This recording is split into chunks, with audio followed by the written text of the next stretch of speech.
Magandang araw mga kaibigan. Bigyan natin ngayon ng reaction opinion itong post ni Merida T. Daguman. Sabi niya, aha ha ha ha, ano ito? Caption, idiniklarang walang pasok ang araw na walang pasok. Idiniklara na ni Pangulong Marcos Jr. ang Linggo, Hulyo 27, 2025 bilang special non-working holiday sa buong bansa bilang pakikiisa sa mga miyembro ng INC. Okay, so parang founding anniversary ng Iglesia ni Cristo next Sunday ba ito? July 27 pa eh. So, mabilis ang Malacanang, special non-working holiday. Kailang yung July 27, bumagsak, Sunday. Di ba ang Sunday, automatic, walang pasok. Kaya, nakakatawa itong caption, idiniklarang walang pasok ang araw na wala talagang pasok dahil Sunday. Oh. So, ano ba itong nangyari?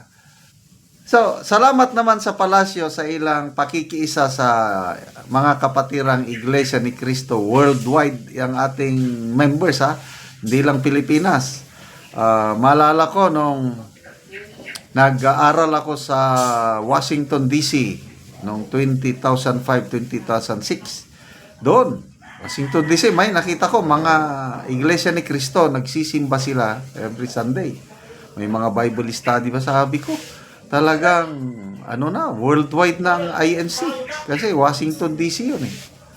So, sa lahat ng panig ng mundo, nagkalat na mga kababayan nating members ng Iglesia ni Cristo. Salamat sa inyong kontribusyon sa bansang ito.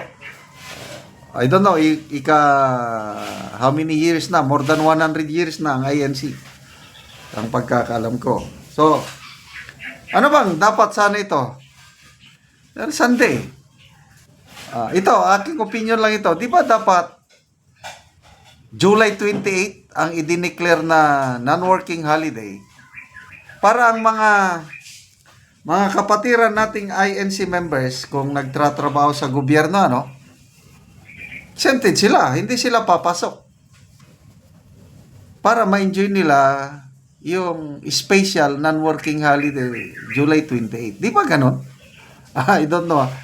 Kasi, ganon, yung mga holidays natin, yung mga, example, Bonifacio Day, November 30, mga ganon, Rizal Day. Kung mag-fall ng Saturday or Sunday yung holiday na yon, ang actual na non-working holiday idadalhin mo ng Lunes or Biyernes para walang pasok. So ang ganda sana nito, kung ako ang nasa palasyo dineclare ko July 28 non-working holiday. Para kung ako, member ako ng iglesia, walang pasok. Kaya nga, non-working eh. Special non-working. What's the use na idineklerar mo ang July 27 non-working, talaga namang hindi sila papasok. Ay, nako, magbasa lang tayo sa mga comments ha. Kakatawa. Edgar Henyo, kailangan maideklara din yung mga walang trabaho na walang trabaho. Every na lang. Paano na lang nating mahal na bansang Pilipinas? Ang daming tawa dito. Joey Caballero, hirap pag ang utak ay nasa tuhod. Angelo Bailon, wala na yan. Malala na talaga ang tama. Is this real life? Jose Villamor, oplok. Oplok sa Bisaya, obob. Kakatawa nga naman. Anyway, pasalamatan natin ang INC, lalo na, yung suporta nila dito sa impeachment ni BP Sara. Kailan ba yun? January ba yun? Nung nagrally sila ng malakihang almost 3 million sa buong Pilipinas, different venues. Nagrally sila against impeachment. So, kasi sinuportahan nilang panawagan ng Pangulo na huwag ituloy ang impeachment dahil nakaka-divide sa bansa at saka hindi nakakatulong ni kahit isang pamilyang Pilipino at lumabas full force 3 million estimate. Sayang, hindi pinakinggan ng mga kongresista. Akala ko nga hindi na itutuloy yung impeachment, na kung mayroon mang impeachment after election na lang. Biglang itinuloy February 5. Tapos yung aligasyon aligasyon lang ito. Walang prueba na ang mga kongresista inipon sa isang kwarto, hindi pinalabas, kinuha ang mga cellphone at pinaperma.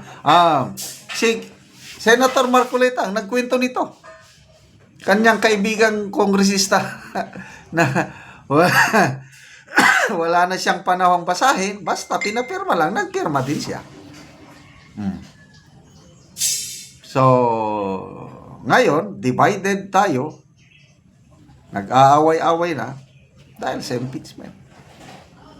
So, anong purpose nila sa impeachment? Accountability kuno? Walang. We were not born yesterday.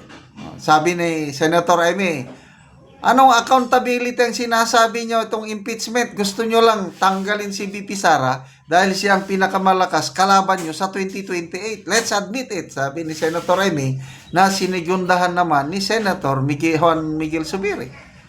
Na ang impeachment is witch hunt. Tinatarget nila talaga si BP Sara para mawala siyang kalaban nila sa 2028.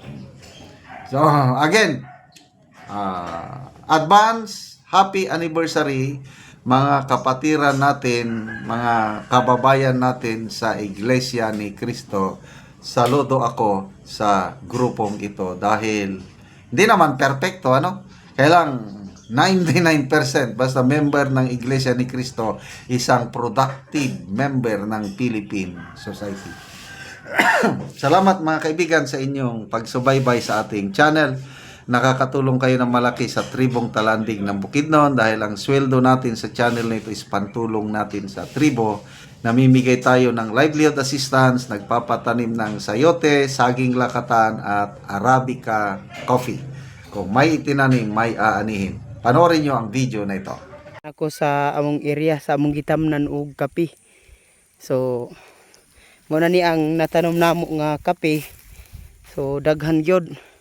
Og luag pod ni ang among area nga among gitamnan og kape. So, karon na ay nagtabang sa amo ang tao nga 3 ka buok. So, kini lokop na ni ko. Lokop na ni nga among gitamnan og kape. So, daghan na gid ni kay kining among natanom nga kape 595 nakapunuan. So kini nagtuo mi ani kung kaluoy sa Ginoo nga makaharvest mi nga makahuas mi ani sa kalisod. So muna ni siya. So nindot kaayo nga seedling. Makita gyud nato nga muna ni ang among area. So upod ni ang makita nga among lakatan, mo ni ang una namong tanom nga lakatan nga 240. Lakatan mo ni siya padulong sa Ilaya. Maayong hapon diya. Tanom og kape. Okay. Aron mabuhi atong mga pamilya, makapaisira ta. So muna ni sila ang nagtabang sa amoa. Tabang tani kay Sa among pagpananom og kape.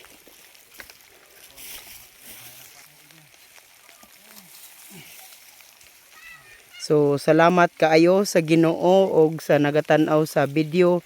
sa YouTube sa padayon nga pagsuporta sa amoa sa pagpananom ug uban pa nga magamit namo hinaot nga tagaan mo og maayong panglawas ug mapadayon kini nga tabang aron kami makahawas sa kalisod. Salamat and God bless.